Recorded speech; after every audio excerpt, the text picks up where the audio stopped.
Some communities try to stay the same, maintaining dated buildings like motels, old shops, establishments that make it special to those who live there.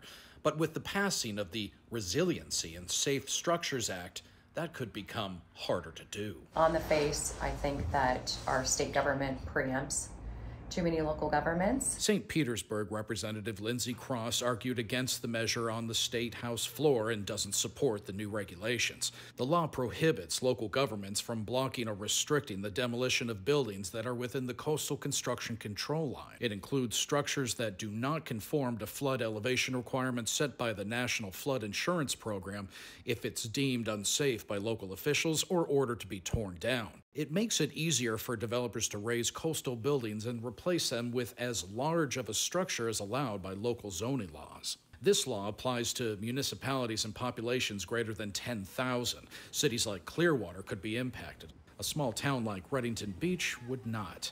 Representative Cross worries small buildings will make way for huge structures. There's a lot of beach communities that are trying to limit new development. Part of the reason is because some of the roads and the infrastructure were built in the 50s or 60s. They're really not equipped to have tens of thousands of people on there. It makes hurricane evacuation more difficult and, could impact human life. The bill's sponsors point to the Surfside condo collapse as the reason behind this legislation, saying it allows property owners more freedom from local historic preservation boards and local officials. We have bought and sold properties. We started off buying land. Tony Tanner has been developing and building properties for more than 20 years. He says the new regulations could be a positive. Just a normal routine where the building is actually in a condition where it should be condemned and demolished. Then this bill allows that to go through quickly, whereby other groups, for example, historical groups, can't then stop it and block it.